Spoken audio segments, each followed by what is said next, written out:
Fighting games. We all know them. They're known for a bunch of sweaty nerds battling it out who can mash their controller faster. Why'd it cut to me? Shut up! Shut up! Okay, fine. Fighting games are often associated with esports and competitiveness. But is that all they can be? Today we'll be looking at how fighting games can contain storytelling, whether this is through character design, lore, or cutscenes. We'll be looking at games that don't do it at all, don't do it well, and games I feel do storytelling very well.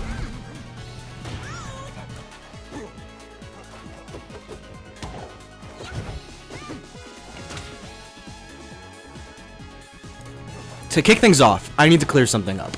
We'll mostly be looking at platform fighters in this video, due to most traditional fighters having unsubstantial stories. Also, I'll clear up what factors we'll be looking at in terms of story. This could be something as simple as character interactions, cutscenes, or even costumes, if they're in some way canon to the story. First, we'll be looking at games who didn't have any amount of story showing through. This topic was brought up very well in this video here, and I highly recommend that you watch it if you're interested in this topic.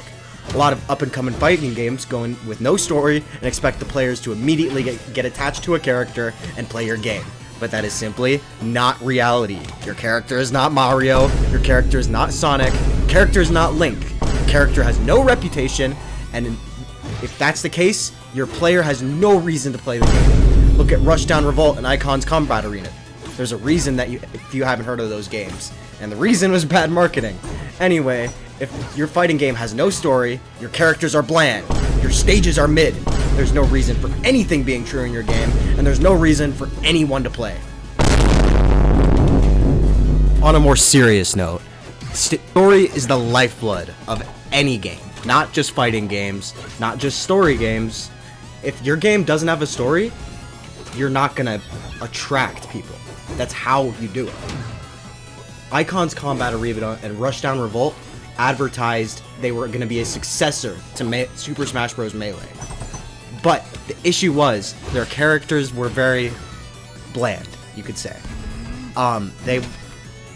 Their issue was they had mid characters. If you don't have characters that either have a good reputation with like reputable games, or they don't have some sort of story holding them together, then you're simply not going to attract people no matter how much of an audience is there. Which is sad. Rushdown Revolt is a very good game. It just never got any of the traction that it deserved. Now, looking on the opposite end of the spectrum, you got games that had no story that did well. I believe this category goes to Brawlhalla. Brawlhalla is a platform fighter that was honestly much more technical than Smash or any of the popular ones. Though it is very popular in its own right. But the difference was, it's like a Smash issue. They have reputable characters. They got Rayman. They got Master Chief. They got all of these representatives from popular games. That's where their audience comes from. They come from the competitive fighting scene, obviously. Like, they have a very big one. But they also come from these popular characters. Like, you have to have one or the other. A good story or a bunch of popular characters. That's how you make a successful fighting game. Otherwise, you get no audience. It's as simple as that. A good story is like a hook for your game. If your characters don't have a good reputation like Mario or Sonic or Cloud or Sephiroth or Banjo and Kazooie, like, a good story is a perfect substitute for all of these. It's a great way to build hype for your game. So you not only have to have good character design skills, you have to mesh the characters together. Give them good relationships. Give them a reason to fight each other. Otherwise, your game will have no direction. Some games that at least had a story, but I believe missed the mark on it, are Super Smash Bros. Ultimate and Multiversus. I actually attempted to play through Multiversus Rifts mode. I say attempted. And I think this is the worst story mode that I've ever played. I played through 2 levels and I was already falling asleep. It was so garbage. I can't even explain it. The dialogue doesn't make sense. They say Rain Dog, who I don't even know who that is, knows all these characters are and what their power levels are. And Batman, yes, Batman is telling you all these things. I mean, Ultimate Story could be better. It's not the worst story, but it's pretty low effort, and most of it doesn't really matter until the very end. Until you're fighting the big bad of the World of Light, it's just a bunch of crappy cameos. X from Xenoblade. Oh my god, it's Shadow the Hedgehog. Oh my god, they're in Smash. When really it's just a reskinned version of Sonic using some items that are in the base game. Oh, and there's also a PNG of Shadow. Say what you want about World of Light though, because at least you don't need to buy microtransactions to progress through the story mode. Yes, you heard me right. You have to buy skins in Multiversus in order to progress through some of the levels, or get a friend who already bought the skins as well. That's the only way to progress through certain areas of Rifts.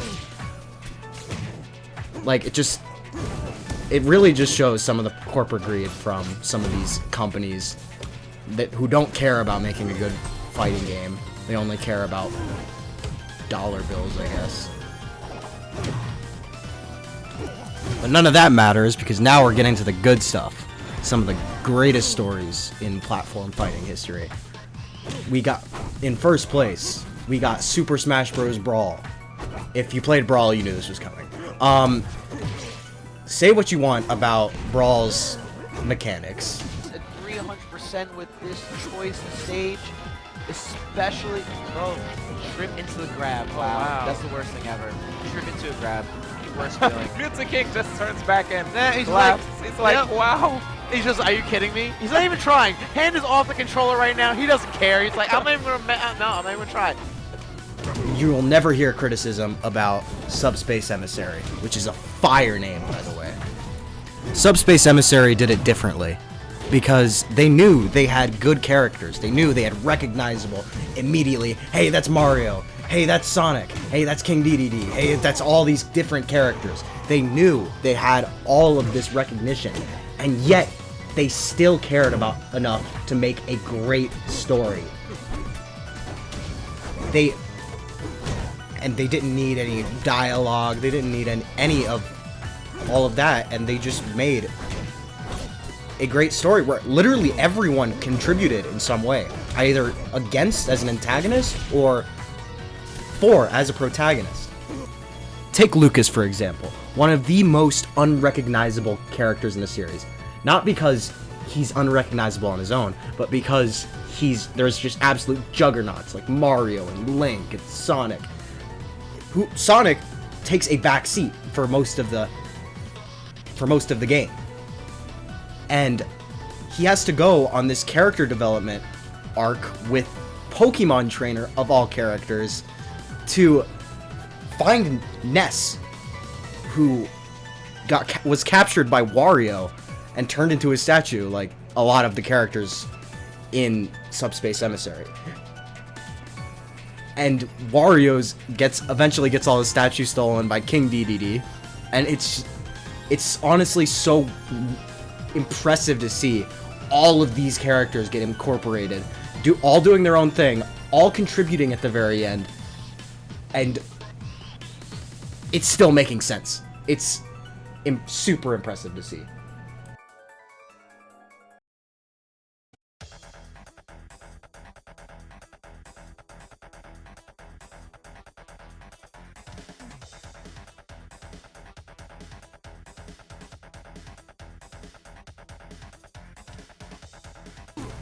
An honorable mention goes to the Rivals of Aether storyline.